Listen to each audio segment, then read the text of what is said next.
Vous n'êtes pas encore abonné à la TNT. Vous n'imaginez pas ce qui vous attend.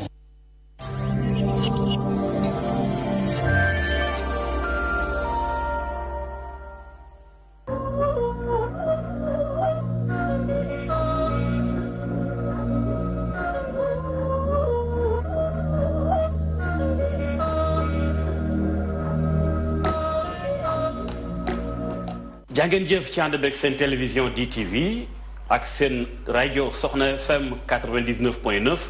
seen émission diisoo amaan mbégte am ganeen gan gi ngir waxtaane ak moom réew mi tolluwaay bi ci wàllum koom-koom nekkinu askan wi waaye itam nekkinu travailleurs yi sunu gan ngir ngeen xam ko dañuy ànd ak El Hadji Moussa Beye moo ñu koy présenté ñu ànd ak moom ñu wàcc plateau bi.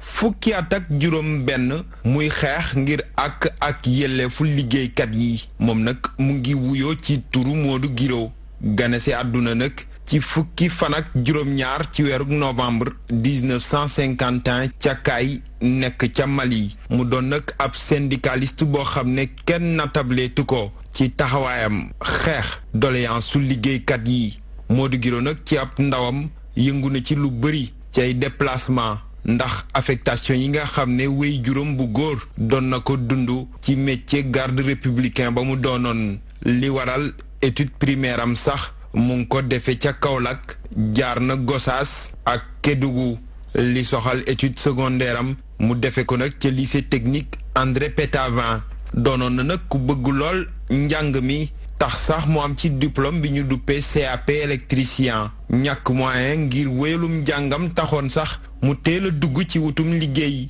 kër gi ko njëkk dalal nag doon ab société bu yëngu rek ci wàllu pétrole file ci réew mi kërug liggéeykaay googule sax mu jégi yóbbu ko France mu yokki ji xam-xamam soxal secteur boobule ci année 70 yi mu dellu sewaat ci mim réew di fi liggéey ni ab technicien ci loole la ka institut des mines de Taïba daal di recruter ci bërëb boobule sax la ko virusu syndicalisme daal di dugg Modou Guiro moom tey bu ameew tur xeex ba muy xeex ngir ak yelleefu liggéeykat yi moo ko waral mu di nag secrétaire général bu confédération nationale des travailleurs du Sénégal maanaam mbootaay bi nga xam ne rek moo ëmb liggéeykatu réew mi nit ki 2001 nag la toog ci poste boobule donte seetlu woon nañu ci sax ay noox digganteem ak Cheikh Diop ba mujj sax indi ab xàjjaloo ci kuréel bi moom syndicaliste bi doon it deuxième vice-président bu conseil économique social et environnemental ab expérience am nag jële na ko fu bëri fu ci mel ni institut de prévoyance retraite du Sénégal di IPRES ak caisse de sécurité sociale ñaari bànqaas yu nga xam ne doonoon na ci président bu conseil d'administration bi.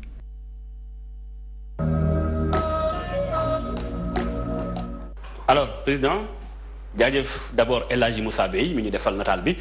dafa mel ni El Hadji Moussa xaw na la xam tuuti de. waaw foog naa li mu dans l'essentiel. waaw génne na li am solo le reste bon. amul solo trop. le reste comme loo ci bëgg a dolli ci nataal bi mu def nii. la non amul problème mën nañ dem jàpp li mu wax rek. li mu wax c'est bon baax na. xam na la tuuti quoi. voilà ci biir ma gis ni Modou Guiro am na CAP ci wàllum électricien lu ko dugal ci mbirum syndicalisme. waaw man sama formation comme damay faral dama naan toujours nit ñi man du ma col blanc col bleu laa ba ma defee sama CAP électricité à Saint-Louis comme ni ñu ko waxee ci reportage bi. après dama def benn formation complémentaire en électronique loolu ba may dem donc en Europe fekk société pétrolière ba muy formation stage.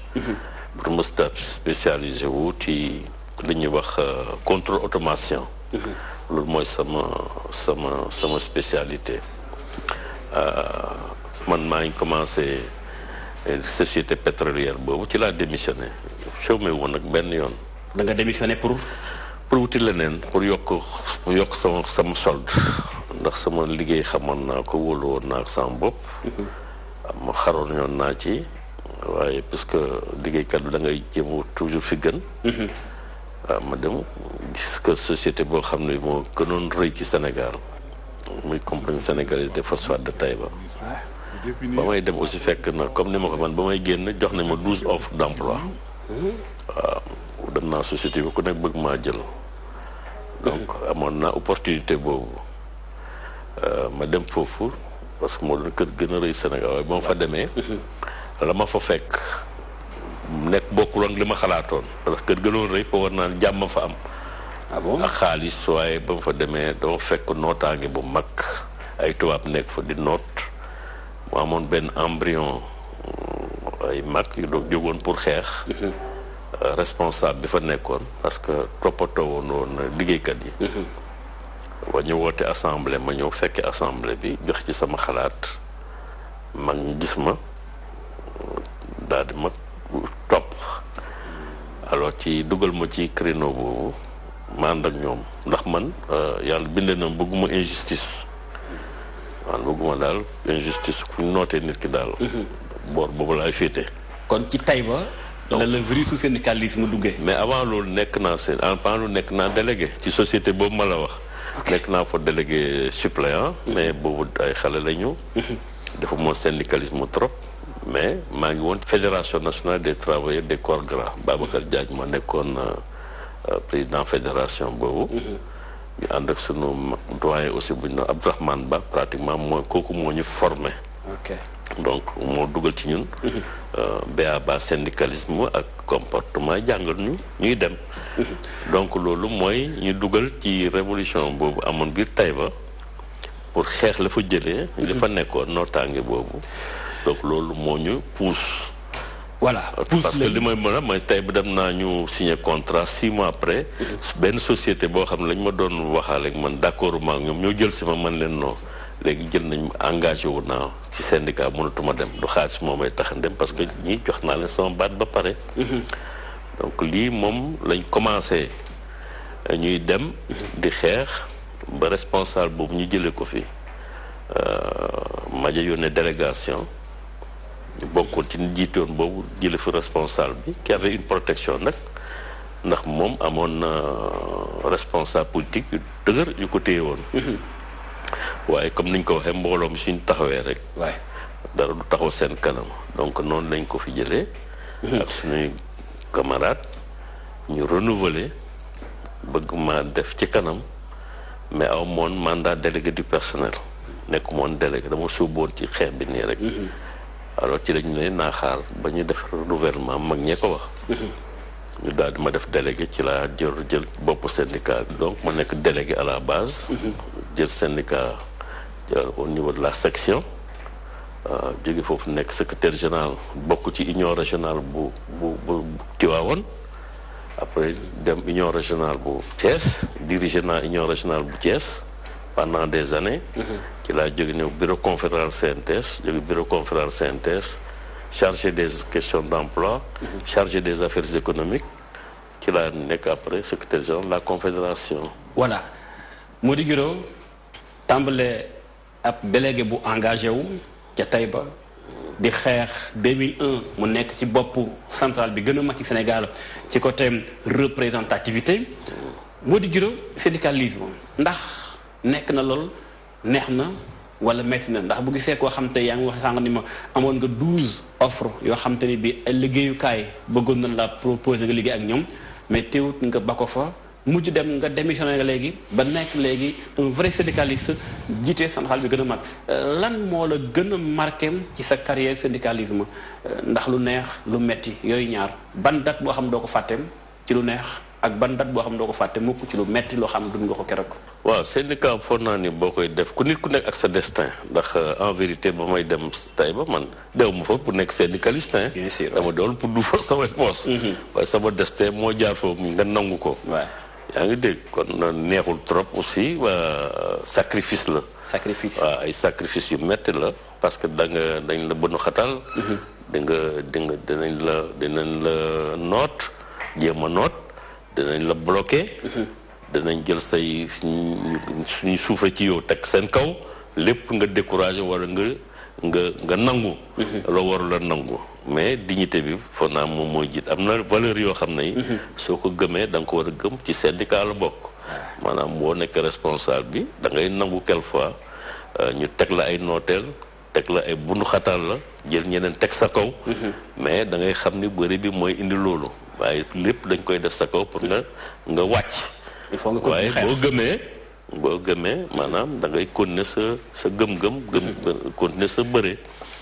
ba pare ànd ci nag parce que ay jullit lañu nga ànd ci gëm yàlla justement ànd ci gëm yàlla laaj naa la sànq ni ban bis boo xam te ne bii da nga ko dund ci syndicalisme ci am doon bëccëg bu metti ci yow dund yu metti bëri na bu ci gën a fës wax dëgg yàlla bëri na parce que soo àndeek say ay xarit ngeen di bëri pour doomu aadama yi tekki ñu xëy dàq ci ay nit day loolu dara gënu ko metti te yow da ngay war a continuer bëre bi te yàlla dem na ñoom seen ngëm-ngëm may na leen ba tey ñoom ñëpp tekki nañu mën nañ ay misaal yu bëri ay kilifa lañu tey parce que pourtant bañ leen dàq ay xale yu tuuti lañu woon demaguñu woon fenn mais yàlla bàyyi woon ndax bëri dëgg lañ def am na yoo xam ne nag ñu ci gën a metti mooy par exemple di am bourse du travail CNTS justement waaye nekk na événement boo xam ne bi metti nañu lool mënuñ ko fàtte dañuy jéggale mais mënuñ ko fàtte mënuñ ko dépasser mais c'est des événements douloureux yoo xam ne yi ñëw xeex ba lakk ay nit rey ay nit kooku mënuloo ko fàtte ci événement syndical la mais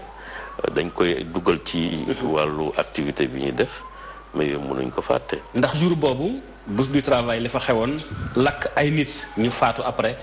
ndax sa xel demut ci léegi naa bàyyi syndicalisme defi la ne ndax am jàmm non daf ma gën a motiver daf ma gën a dugal daf ma gën a motiver quoi daf ma gën a motiver daf ma gën a ne da ngay téye parce que défi la loo xam ne li ci yow la amee ci xeex la ci bëri la amee ñu fal la mu am ñu nanguwul nga war a jël dara nga ñu jox la ko ci condition bu jafe tu comprends bu baax li ma environnement politique bi changé maanaam moom alternance politique ñu war a kut ne centrale bi gën a mag ci Sénégal ñu jox la lenge yi mu war a daanu kooku beneen défi la daf ma gën a ñaax ci défi bi nga xam ne bi war naa ko relever dara mënu ma woon kii parce que sa bakkan nga ci teg waaye am na yoo xam ne mënuloo ko exprimer doo ko wax mais jëf la waaye da nga koy dugal sa biir xol yaa koy yow rek ak sa borom yaa xam li nga xam ne li ñu la jox mu du tuutiwul parce que tuutiwul aussi mënoo ko tuutal te ay gor ñoo la ko jox gor yor ko jox la ko ay gor jiital la gënoo leen day gënoo leen bàyyi waaye yooyu da nga war a gore am sa fulla ak sa fayda am sa fit gëm yàlla mu jaral lu ne donc loolu lañ ko jàppee ñafe ànd ci xel aussi waaye ak xalaat ñafe ak xalaat ci xel mais bu kuy xool moo di gën dafa mel ni yurut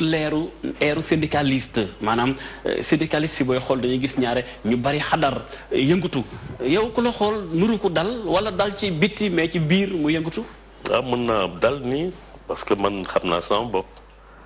ku nekk na nga xam nga nit ku nekk sa bopp nga xam yàlla xam ñëpp boo xamee sa bopp nag da nga xam rek nooy taxawee ak nooy doxee am na ñoo xam ne lu ñu wax bëgguñ ci dellu gannaaw kon boo nekkee njiit ñu dénk la loo xam ne mbooloo ko moom da ngay teey bi nag yàlla koy def ci nit moo ko def ci man waaye terewul nga ñàkk fulla wala ñàkk fayda li am solo mooy résultat bi parce que syndicat du rek dem yuuxu ca kaw wala sànni xeer du loolu syndicat sa mbooloo nga taxawal ko mu taxaw maanaam mobilisation ànd ak xel parce que sa doole maanaam force bi il faut mu ànd ak xel analyse nga xam kañ la nan la fan la waaye bu dee da ngay départ foo waroon a départ wax loo waroon a wax laal lu ñoragul xam nga da ngay sonal sa bopp sonal ñi nga àndal waaye aussi nga am fulla ak fayda mais aussi nga am honnêteté bañ a def loo xam ne moom la ñuy wax mu tëddee puukare daal. waaye wane sa bopp tuuti maanaam puukare wala démagogie. voilà wax loo gëmul. wala wax loo mënul ne. li mën ne xamal ni mën na ne. lu mënul ne. amal courage ne yaakaar naa ne mënul ne. mënul ne bu ñu àndee ci yoo xew bu ñu àndee bu ñu demee xool. voilà kii mooy Mody Guiro sunu gan tey. nga doon def benn gëstu jaar-jaar bu ndaw ci carrière bi ak mbirum syndicalisme Mody Guiro jiite sandaxal bi gën a mag ci Sénégal ëmb ay liggéeykat yu gën a ëpp ci Sénégal monsieur Guiro réew mi fan yi yëngu noonu 2017 njeexintal gi ak tàmbali année 2018 bi dañoo gis ni dëkk bi dafa jax-jax ci bépp boor syndicat wu santé enseignement ak lu jëm ci même borom mbalit yi ak lu jëm ci collectivités locales yi maanaam ñëpp ñoo boole yëngu ba ci sax hydrocarbure dañuy seetaan benn chronique bu Iyane Demba Tine def ñu jàngatu ko doog a ñëwaat ci plateau bi.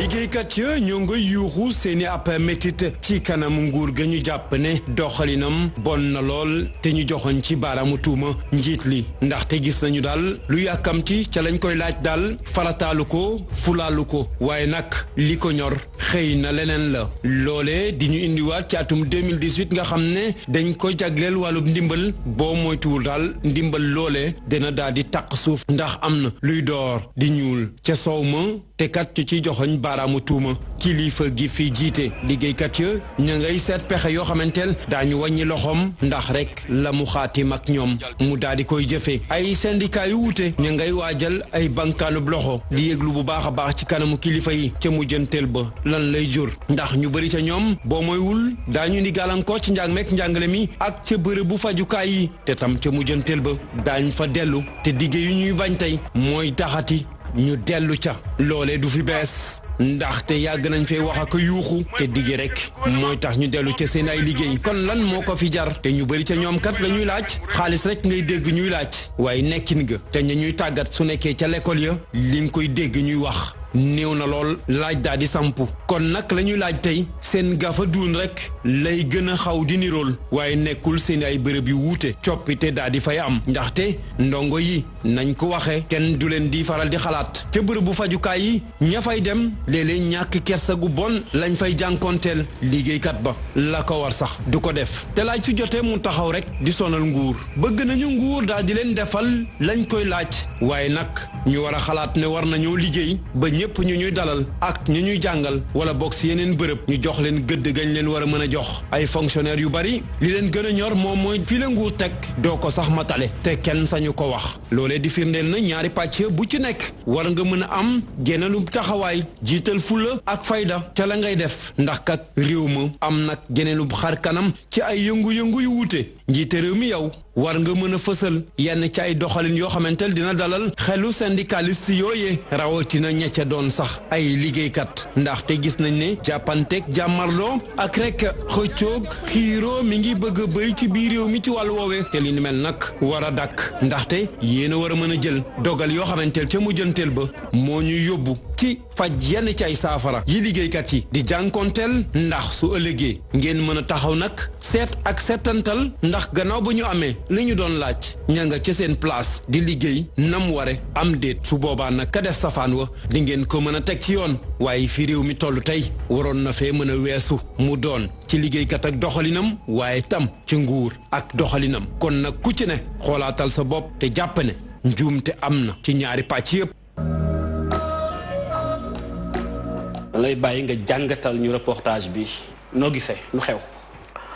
waaw reportage bi d'abord maa ngi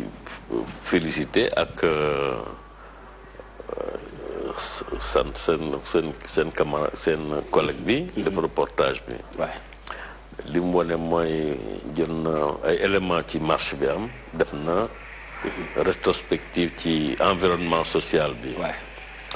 nga wax moo question sànq ne ma dañu jékki-jékki rek yéex yi baax. lu xew jékki-jékki jiwul parce que lii yëpp boo ko gisee dafa am processus donc syndicat yi nit ñi dañu war xam ni du seen bëgguñu di génn ndax bu doon seen sago lépp danaan tekkaaral dialogue social bi dox ci biir këru liggéeykat yi kër liggéeykaay yi plutôt ñi waxtaan ak kilifa yi di waxtaan ak patron yi waaye parce que syndicat nga wax syndicat li koy tax a jóg mooy pexe ba kuréel googu di mën a aar doomu aadama yi liggéeykat yi particulièrement kon nag su fekkee loolu am na ñuy jiit li souvent li ñuy def mooy dañuy def ay alerte maanaam balaa ñoo yegg ci waxtu bi dafa am yuy wone ni su nit ñi gàttanduwul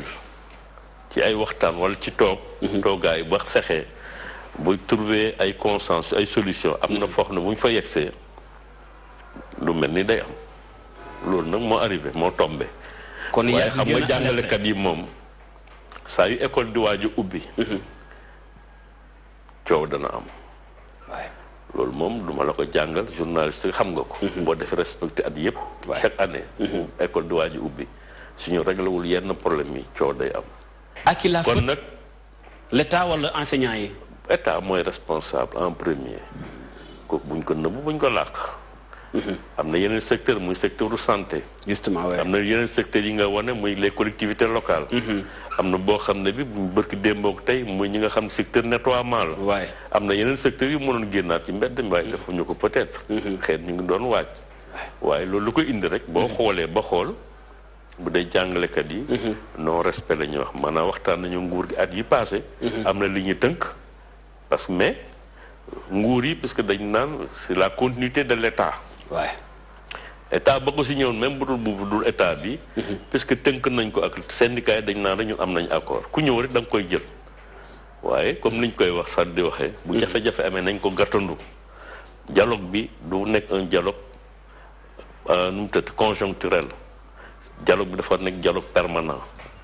loo xam ne ni bu fekkee ne def nañ ko tableau de bord bi dañ ko war di topp à chaque fois mu am comité boo xam ne da koy suivre nga jàpp ni Sénégal am nañ fi jëm situation yu gën a metti def nañ fi dévaluation du franc CFA dama koy faral di rappeler 94 dévaluation ba mu amee li tax mu gën a nit ñi gën a ñëw tasaaroo c'est parce que dès le départ dañu propose ñu mettre en place benn comité de suivi de la dévaluation ñu def en place benn comité permanent nga xam ne bi liggéeykat yi état bi ak patron yi dañuy yebal ay ndaw yu nekk ci comité permanent ci secrétariat permanent bi wax ak liggéeykat yi secrétariat bi mooy préparer ordre du jour moo doon préparer ordre du jour su secrétariat bi gisee ne am na foo xam ne fi kat war naa mi ngi nar a ëpp loxo wala mi ngi am dérapage njëglikat am na ñoo xam ne ñu ngi koy bëgg ñu ngi jalgati am na loo xam ne mi ngi manqué am na loo xam ne automatiquement dañ koy def ci ordre du jour bi ministre des finances Sakho la woon ak Loum ñu convoqué réunion def ordre du jour bi leen proposé patron yi ñëw ñëpp ñëw chef d'industrie yi ñëw ñi nga xam ne seen secteur dafa concerné waa UNACOIS ñëw toog nga xam ne ñooy commerçant yi ministère concerné ñëpp toog ñu waxtaane ko tënk bu ñu tënkee ñëpp def jàpp di loolu moo ñu may xëy na ñu koy suivre di waxtaan di trouver ay solution kon da nga gis ni président Sall ak gouvernement am duñu jóg ca teel dañuy bàyyi mbir yi njett leen ñu soog a jóg mais mu am lu ma gis tam ci mbir yi dafa am ñu bari ñu jàngat ni mbaadum syndicalistes yi dañuy yëngalandoo daal di poñe gouvernement am ni ko faaw nga signé état yàkkamti ndax bëgg dal tax mu signé fekk li mu signé du ko mën respecté ndax nekkul ni yéen tam syndicalistes yi da ngeen di teg nguur lu diis lu mënta lijjantim ba tax mbir mi tollu fi tey. waaw mais xam nga gouvernement bi mën nañ am volonté politique pour régler sax problème yi mais am bi ak situation mën na jafe-jafe justement maanaam parce que comme ni ñu koy faral di waxee du enseignants yi rek ñoo fi nekk du ñii rek ñoo fi c'est vrai ndax ñu mais bari loolu da nga koy gàttandu lépp mbirum xaalis ngeen di laaj booy seet mais c'est normal parce que boo arrêté dara te xam nga ni xaalis la déjà parce que li ñuy laaj koppar la laaj nga d'accord ko signé ne dinaa ko def te xam nga ni xaalis la boo ko signé kay dugal nga sa bopp boo ko signé sa dem nga ci biir nag am lu la dab mënuloo ko mais gàttandu ko teel daal ne lii kat laa waxoon waaye jafe-jafe yi laa am mais comme ni ma ko waxee waxtaan bi mooy permettre boo ko ngay gàttandu ba pare trouver ay solution trouver ay consensus fort waaye boo xaaree ba ñëpp génn ci biti nga war day gën a metti donc loolu dañ koy répéter toujours fexe aussi ba da nga xam ne li moom lañ yaakaar ne moo gën mooy dialogue bi du mu nekk rek ba nit ñi yëngutu mu am mais dañ koy teg di ko topp fu ñu toll dialoguer fu ñu toll di sa la ñu waxoon kat fu ñu toll lii la ñu waxoon ñu ngi koy maanaam muy am des rencontres permanentes à des périodes déterminées ña ko séq di ko waxtaan di évoluer di tirer les concours di tirer situation yi di ba pare di projeter la nga xam ne la ñu war pour corriger bu dee am na jafe-jafe ñu corriger waxtaan seen biir ba xam la nga xam ne li moo doon jafe-jafe kañ nañ ko mën a saafara ñu def ko mais su amul ku ci nekk toog sa boor nit ñi duñu mën a waxtaane complètement day indi lu mel ni beneen bi moo di comme ni ma ko waxee da ngay wax toujours affaire koppar la. justement état bi bu dee état Sénégal. moom képp kuy fonctionnaire ci biir Sénégal moom mooy sa patron ak foo mënta jóge muy jàngalekat bi muy administration centrale muy docteur bi. muy infirmier bi muy infirmière bi. tey soo réglé woon sax problème mu jàngalekat yi. 100%. waaye mais ñeneen ñi jóg. parce que Sénégal problème yee bari. dama ne ñeneen ñi jóg. parce que benn patron bi mooy état du Sénégal te ñoom ay fonctionnaires lañ ni ñoom. kon système bi de rémunération bi ñu wax ñun lañ lañ ci wax mooy te problème indemnisation moom mooy am état bi il faut mu nangu toog parce que def na étude. na génne étude bi toog ak liggéeykat bi fonction publique waxtaan ceeg moom. yaa ngi dégg. seet nan la ñuy def pour pérenniser lu mel nii. yama au moins ñu seet du système d'indemnisation nii lay war a tëddee désormais ku ko mën a am ko ñi ko war a am ñu xam leen ñaata lañu am ñu xam ko koor yëpp xam na muy tëddee waaye bu fekkee da ngaa jël ñi teg leen fii ñii di am lii ñii di am la le bon coow li day gën a bëri waaye boo réglé fii bu subaa beneen problème ñëw monsieur Guèye dafa am benn loolu laa yaakaar ni moom la ñu war a def pour régler solution bi état bi même bu amee volonté politique bu mën na ne mais tant que réglé wuloo loolu lu sotti voilà li jaaxal ñu bari mooy syndicaliste ak état tout le temps booy xool ñu ngi waxtaan chaque première même da ngeen déposer mémorandum bind bataaxal bu rëy dëxëñ seen ay ñaxtu jébbal ko njiitum réew mi am na fi le ministre du travail tout le temps rencontre mi ngi am seen diggante ak moom am nañ ministre fonction publique yéen a ngi waxtaan ak moom tout le temps am nañ fi aussi au conseil du dialogue social instance tam Ndiaye jiite ko mais lan moo xew mbir mi fan la amee blocage ba tax instance yi ni mu baree ay waxtaan li muy bare président Sall jot ay rapports yu bëri mais ba tey solution amagul pour yow exactement lan mooy problème mu Sénégal ba tax mbir yi mënta dox. d'abord da ngay def distinction ñaar ci wàllu syndicat yi. dafa am loo xam ne li état la. ak syndicat yi. syndicat yi dafa am ñoo xam ne dañu nekk privé ñoo xam ne état du seen patron. ak ñoo xam ne ñi état mooy seen patron. waaw justement. ñi nga xam nañu état bi la moom laa wax léegi.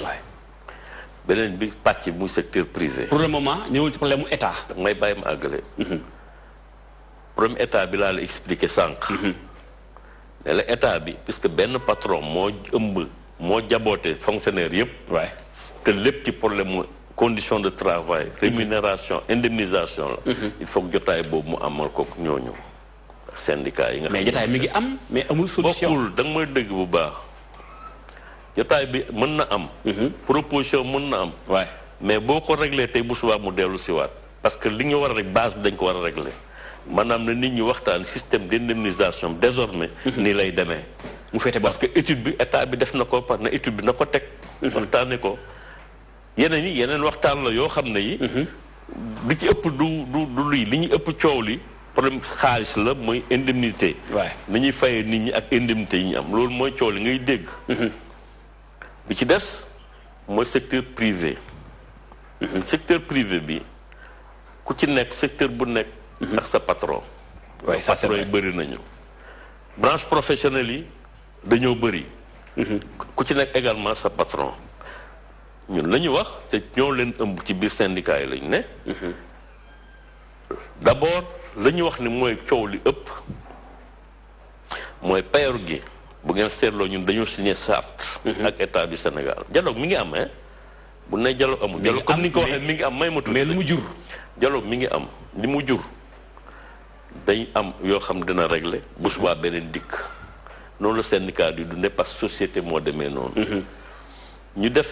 conférence sociale signé benn charte benn pacte de stabilité sociale stabilité taxul stabilité am 3 mois am na parce que privé bi gisu leen ñu génn loolu moo tax ngeen doon ngeen génnu leen nangam central syndicat gisu leen kenn du ko génn manifester ndax dañu signé loo xam ne ni ñun ñoo ko nangu ndax bu fekkee réew dafa bëgg koom-koom bi yokk il faut nga am stabilité sociale bi dialogue social bi ñu bokk ci ñu koy construire ñu nangu ko def ko assumer responsabilité boobu bu ñu demee def deuxième conférence sociale bi ñu convoqué ñu ne nañ évaluer suñu pacte waaye seet lu ci dox ak lu ci doxul manquement yi ak leen mais loolu lépp également bu ñu koy wax di ko wax ak ñañ ko séqal muy gouvernement bi di ko wax patron yi aussi di ko ñun ñu koy wax dañu bëgg am ay solution ñu def deuxième conférence sociale thème bi nekk ci réforme retraite ñu waxtaane ko def lu baax ay atelier am mu am ay conclus ñu war ko doxal mais en même temps ci la nga xam ni moom lay liggéeykat yi di vivre ñu continuer di ko vivre loolu nekkul problème mu liggéeykat yi rek ak état bi mooy nekk li nga xam mooy arbitre mooy manager bi nga xam ne moo yor société bi yépp mais bu ñu demee ci secteur privé gis ni solde yi SMIC bi maanaam de booy say campagne marché bi ñu def thème bi campagne la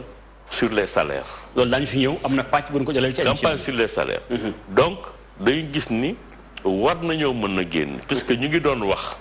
di waxtaane waaye terewul am na foo xam ne fu ñu fa yegsee bu fekkee ni aussi ñun ay syndicalistes lañu war nañ mën a jóglu mais dafa am benn question boo xam ñu bari ñu ngi koy posé instant bi dañoo gis ni président Sall dafa def message à la nation mu ni dafa bëgg année 2018 bi doon année sociale ñu bari ni waaw mbaadu lii moo tax syndicalistes yëpp jóg ni comme que dañoo wax année sociale nañ ci fexee bokk ba tax naam ay revendication bi ngi fi woon mais doon na amuk dal biñ ne am na milliards yu bari yu takk teg ngeen di kon wala nañ jóg gaaw yëngal ngir année sociale bi syndicaliste def seen wàll ci wàll gi mbaat loolu lay nuru di non du tout xam nga balaa président Sall di wax année sociale accords yi am na mais dal amoon na teew même accords yi am na ak enseignants yi ay négociation am na yeneen secteur de la fonction publique muy waa santé wala ñeneen ñun ñi nga xam ne privé lañu nekk wax naa la signé nañ accord yaa ngi dégg moom mi ngi wax li muy année sociale bi mu mais terewul ñun accord social bi année sociale war nañ ci parce que ay sénégalais lañu ay citoyens lañu su ne année le social c'est le social am nay jéego yu def vers les populations les plus démunies pour réduire les inégalités entre les régions pour réduire les inégalités entre les citoyens on est entièrement d'accord politique sociale boobu bañuñu ko parce que ñun inégalité fu ñu koy xeex ñu ngi ci biir mais la ñuy wax aussi mooy en tant qu'État ak yeneen partenaire parce que ñun waxuñu ak État rek dañuy wax ak État di wax ak secteur privé patron yi loolu aussi dama bëgg nga comprendre ko ci sa émission parce que da ngay ramener toujours ni l'État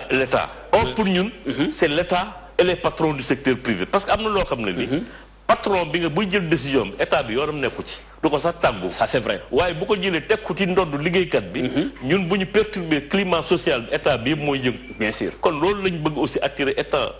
attention état bi responsabilité am dafa nekk aussi chef d'entreprise yi yenn yi ñu war a di ko teg ci kaw liggéeykat yi dañ ko at bu ñu ne 60 retraite 60 ans la ñu d'accord ci état du Sénégal d'accord ko liggéeykat yi dañu war a fexe ba ñoom ñu veiller à ce que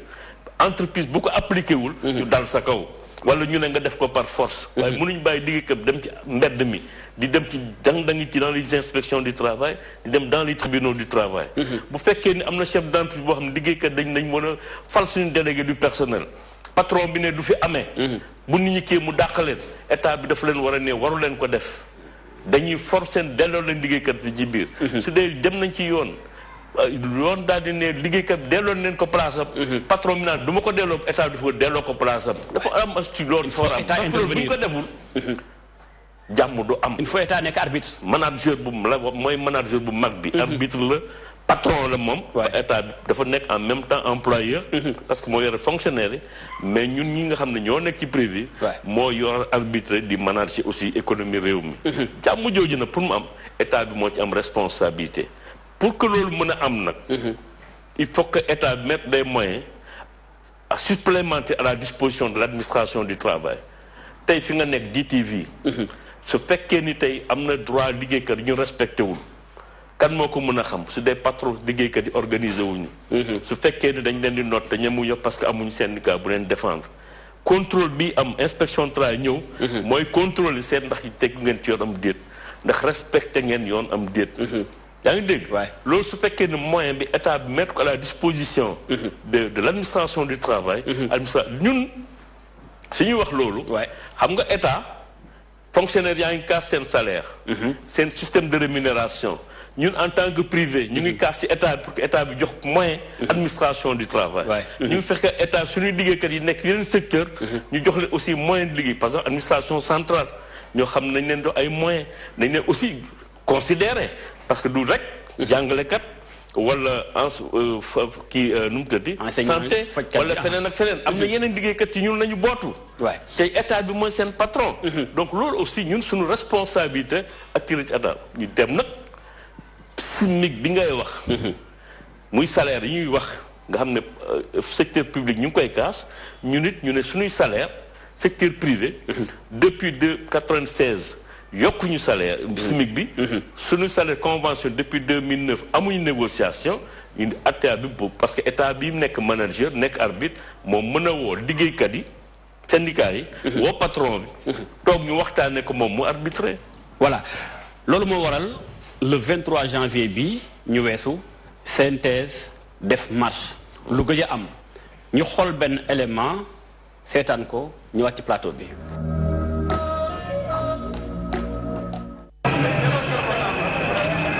waaw jot nañu jox gëdd liggéeykat bi déedéet ci xoxatal gu mu mën di doon di benn kàddu bu mbootaay gi di CNTS jibal ci marche bi mu doon amal marche boo xamante ni ëmboon na mboolem liggéeykat bu bokk ci bile mbootaay bu ñu sukkandikoo ci ki leen jiite ak yelleefu liggéeykat bi kenn waru ko salfaañee. am na patron yu bëri yoo xam bés bu ne ñu ngi jalgati droit liggéeykat seen salaire ñu liggéey la mu jot ñu compal tourné aw ma xaalis nga wax ñu dàq la boo waxee ñu menacé leen daal ne dañuy def chômage technique boo xam duñ ko wax dara duñ ko teg fenn donc poste yi existé na ba pare ñuy produire waaye bëgguñ ci production bi dañ bëgg nañ seen poste di gën a fees waaye liggéeykat bi bëgguñ mu ci boppam donc il faut que ñu yooyu yëpp ñu norme ko parce que avenir u Sénégal xale yi ñoo ko yor. xaatim yi ñu tegoon jëmle ko ci yokkal payooru liggéeykat bi dañu ko war a xoolaat di lu secrétaire général bu CNTS di gën di défendre. convention yi nga xam ne yi signé nañ ko maanaam accord ñu signé ak patron yi ci privé bi depuis 2009 waxtaanee wuñ pour yokk salaire grille salaire yi mooy salaire minimum patron bi mën na ne man du ma weesu fi donc dafa jot patron yi aussi ñu woo leen toog ak ñoom waxtaan ak ñoom ñu seet nan lañ yokkee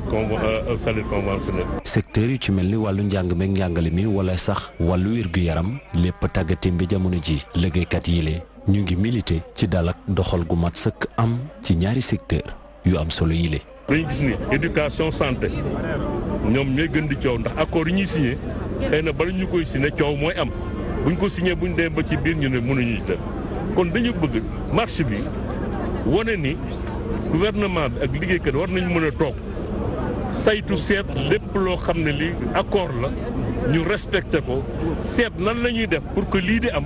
bu mu amati. sonn nañu tàyyi nañu ci at mu yàlla sàkk ñuy dund ci xoqatal liggéeykat yi nee nañu dañoo bëgg ku leen respecté ba tax na ñuy sàkku ci nguurug Sénégal mu daal di ubbi ab dialogue ci nu mu gën a gaawee seq kook ñi jiite liggéeykat yi moo di giroog ki ñoñam mu mel ne ni tàkk nañu seenu ko ndigg ngir daal di weñ loxoog nguur gi ngir jàmm ak dal am ci li nga xamante ne ni moom mooy secteur yi am ci réew mi yépp.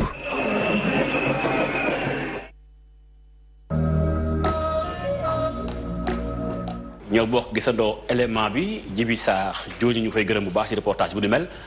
alors ngeen ni faaw nguur gi woote dialogue mu mel ni seen kàddu yooyu tab bu ci nëbbi tax ndax conseil des ministres bu njëkk ci seen ginnaaw si manifestation président neewaat na nañu xool dossier yi ngir dialogue mën a am mu mel ni am ngeen satisfaction ci manifestation bi. non problème dañuy rafetlu loolu li président bi wax. ci conseil des ministres ñu bëgg aussi ñu matale ko. ñu matale ko maanaam ñu jëfee ko. d'abord dialogue bi mooy condition parce que bu ngeen gisee ñu wax dialogue ñun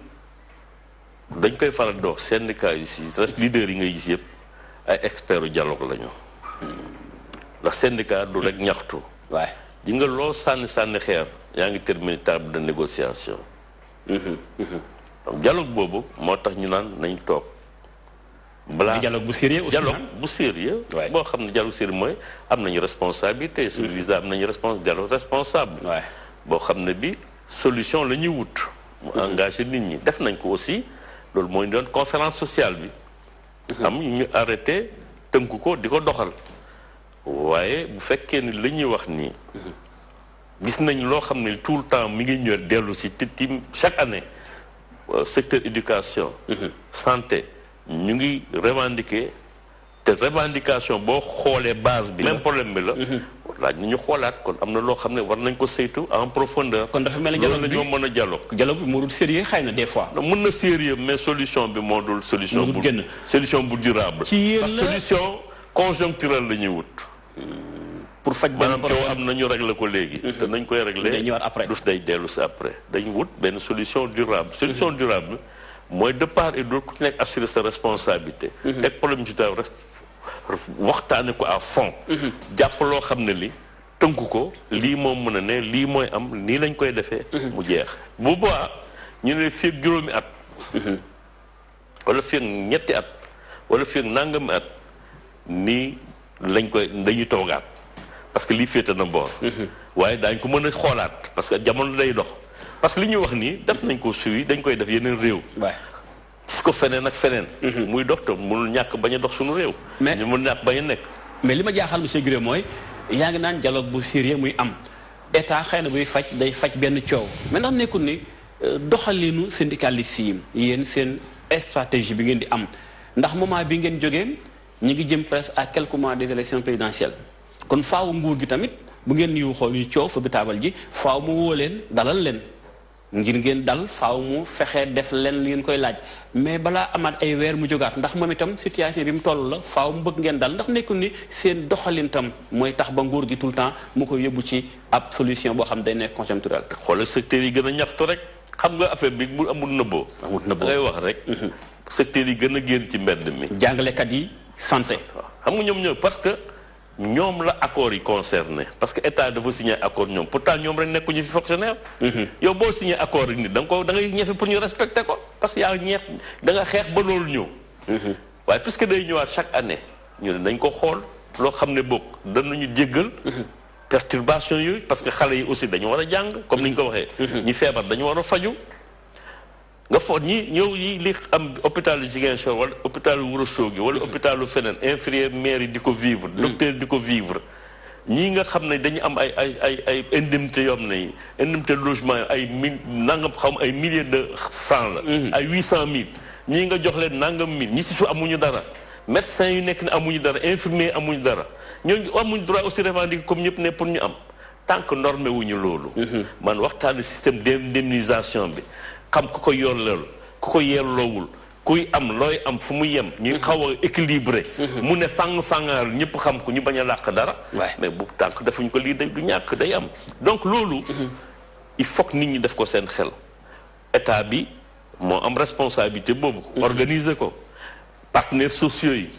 war a ci dugg aussi pour waxtaane parce que nee nañ teg leen étude bi ñu waxtaan kon partenaires sociaux yi bañuñu ko nañ ko fexe def ko muy jataay bu yaatu jël temps nécessaire waxtaane ko man loolu laa wax beneen bi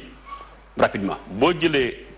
état rek ak fonctionnaire ñun dañu bëgg nga ciy dugal aussi yeneen liggéeykat yi te yow da ngay fàtte toujours yeneen liggéeykat yi moo tax ma ciy dellu si mën nga ma reportage boo xam ne boo seetee li ñuy wax mooy liggéeykat yu nekk ci privé aussi yoo xam ne seen ay droit dañ koy jalgati bien sûr ay liggéeykat yoo xam ne amuñu convention nekk am ñoo xam ne fonctionnaire bi kenn du ko dàqee nii waaye liggéeykat privé boo naan xunnaar ba mu ko defal ñu dàqal ci picc waaw ça c'est vrai syndicat yi ñooy jëpp pour défendre leen donc ñun booy see ñuy wax pour que état bi aussi jël matukaayam ministère du travail inspection du travail en amont balaa problème di jóg ñu jox leen moyens yi ñu ko defee mettre leen dans des conditions acceptables ñu koy defee créer les conditions d'un dialogue également du secteur privé convention ñi amul convention ñu defal leen gardiennage ñaata gardien ñu am tey ci Sénégal tout le temps nga dégg sax ñu kaas ñoom itam gardien ñaata lañu dañoo yor sécurité privée bi kër gu nekk gardien nga fa njaaxum mën na am parce que suñu normé wul seen kii de vallée bi tey moo yor avenir Sénégal la ñuy wax agro industrie yi ñoo fa agro industrie mu ngi fay dox boo demee ministère de l'agriculture dem feneen dem ci élevage mais ñooñu di ay fonctionnaires conditions yi liggéey xam nga ko ni ñu leen di fay xam nga ko. kenn mënul toog boo gisee beneen poste dem te on a besoin à ce que ces gens là aussi toog liggéeyal seen réew te bëgg nañ ko def. mais bu fekkee da ngay dem yow nekk fonctionnaire fu ñu la teg nga seet feneen ministère des finances laa bëgg a dem dom impôt rek laa war a dem wala fële laa bëgg parce que foofu la indemnité yi nekk. mais lan mooy des fi ci des. voilà kon nag lañ fexe. ba ñëpp ko ne jot ba dialogue bi ñuy wax. yooyu yëpp ñu mën ko saytu teg ko ci loo xam ne li ci raay boo xam ne bi. day jub. voilà bu transparent. ñëpp mën cee au moins gis seen bopp. jàmm nañ ñooy c'est important président dafa am benn internaute bu bind benn laaj muy Abdoulaye Dione Abdoulaye Dione moom dafa gis ni lu tax ngeen taamu datu 23. 23 janvier. lu ngeen di xupp nguur gi la wala lu xew pourquoi datu 23 li nga xam mooy 23 janvier bi mu tombé tamit ak datu procès Khalifa Sall lu xew ci datu 23 boobu. non 23 juin dara xam nga ñun dañu teg suñu commission di liggéey. commission bi ba muy liggéey moom mooy proposer date bo daf koy tenir aussi suñu agenda parce que ñun aussi duñ toog benn place dañuy dox dañu am yeneen réunion yi dañu dem bitim réew di dikk ak responsable yi dañ jàpp 23 juin 23 janvier ça n'a rien à voir ak lépp xalaatuñ ko sax 23 bi ñu jël moo jiitu juge bi ba muy def parce que juge bi fa tàgguwuñu ñun jàpp nañ suñu date. demandé su li ñuy war a demandé taxawal li ñu war a taxaw defar suñu yëpp. ñu ne 23 presque xel ça n'a rien à voir wax dëgg yàlla. kooku moom seetuñu ko sax ñun dañu arrêté suñu yëf. arrêté suñu planning arrêté suñu calendrier def suñu point de presse woo suñu assemblée générale noonu la demee dañu def assemblée générale point de presse. def li ñuy war a def jël date. donc loolu dañ ko chronogramme bu ñu topp la. mu tombé juge bi nag moo fixé 23 juin ñun. daray politique nekku ci. non non non ça n'a absolument parce que ñun ñoo ba ñu tee xanaa que du ngeen ñu ne dañuy dem diisoo ak tribunal ne nañ jàpp seen date ñoom ñoo xëy ñun dañoo xëy ñu ne 23 ay camarades dañ ñëw ne nañ ko dàq man ne duñ ko dàq. justement parce que simplement on a retenu notre date avant. on a aucun droit dañ ko téye ba keroog ñuy xam ndax dañ ko defar de voilà un peu. mais amul dara. monsieur politique. étudiante bi tam posé question di Mami Thiam ma nga nekk fac droit moom dafa gis ni politique moo ci laxasu la yaakaar muy yóbbante question nee na ko xam synthèse xam ni ku yàgg ànd ak PS la ku xam datu 23 janvier bërki démb ci la procès Khalifa Sall mbaadu synthèse dafa sentir boppam ci coow li am ci biir PS entre Ousmane Tanor Dieng ak Khalifa Sall tax ngeen jël date mel ni ku jël position di jàppal tànk Khalifa Sall wala lu xew moom loolu la gis en tant qu'étudiante. moom étudiante la mais dafa war a gën a gëstu parce que elle fait partie du passé. mutation yi synthèse am xamu ko suivre na ko suivre synthèse mutation bi mu def. moom war na ko gën a gëstu ça n'a absolument rien à voir. ñun suñu mot d'ordre kenn duñu ko dicté. coïncidence bi moo ko jaaxal xëy na kenn duñu ko dicté la d'une manière claire. sunu centrale syndicale mot d'ordre am amul parti bu koy dicté amul keneen ku ko mën a wax. en toute responsabilité dañ arrêté assumer ko totalement nag loolu dañ koy wax xëy na moom xamul. waaye bu gën a jege dana xam. dina xam li mu wax nag c'est le passé quoi. c'est le passé ce n'est plus l'actualité. voilà mbaa nekkut ni. ce n'est plus actualité xëy na mais histoire tamit mën na ko jàpp ngeen dil siwaat non mënul nekk parce que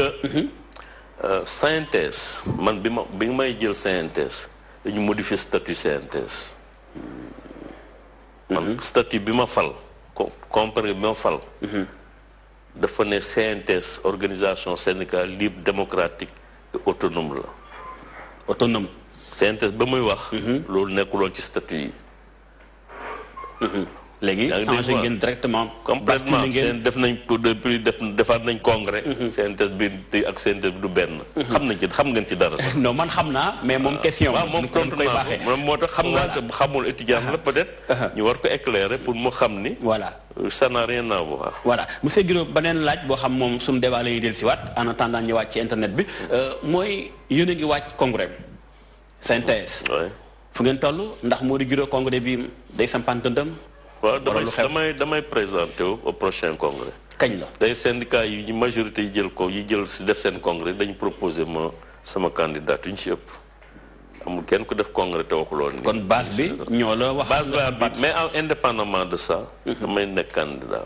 au prochain congrès ñi renouveler ñëpp ba tey ji dañuy soutenir sama ñi ma gën a jege yëpp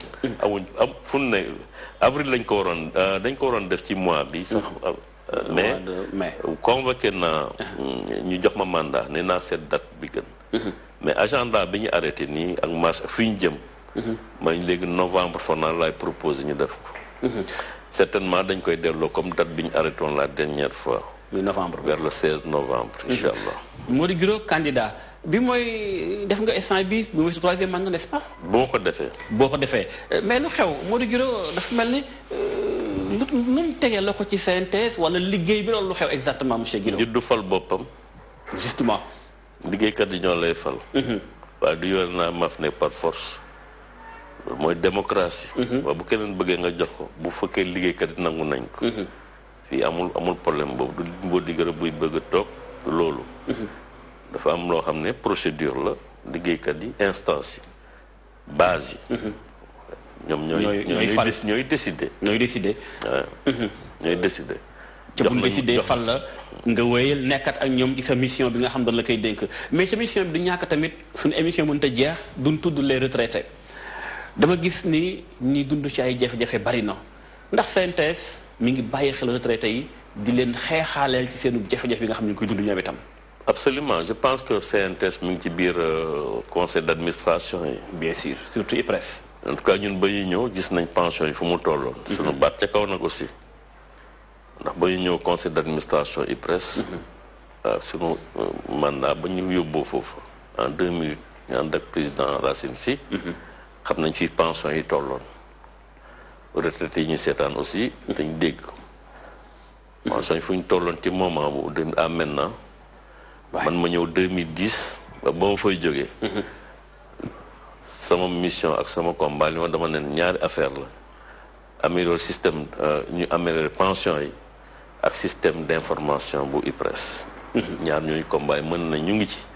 ba yokk am na yokk pension yi presque yokk doublé nañ ko. yaa ngi dégg je pense que conférence sociale bi li ma aussi mooy dañuy dem ci li nga wax mooy pension minimale. maanaam pour que au moins mu am ni nga xam ne retraités yi nga xam ñu ngi doon cotiser.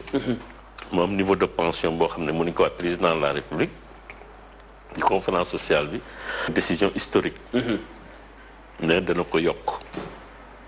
à 90% du SMIC actuel de 2017. ok donc loolu aussi waa IPRES ñu ngi ciy liggéey mais loolu doyul ndax ku xam niveau de vie retraité yi fi ñu toll xam nañu pension war nañ toujours def ay efforts pour yokk ko te conseil d'administration bi ñu nekk aussi yaakaar naa ni comme ni ñuy waxee nañ yokk salaire yi aussi sama pension yi aussi war nañ continuer di def di ko yokk di def ay efforts yoo xam saa yoo xam ne système bi permettre na ko ñu mën a améliorer condition retraité waaye sunu central yemul foofu dafa ne tey boo xoolee espérance de vie bi retraité yi dañu dem retraite ba pare am doole.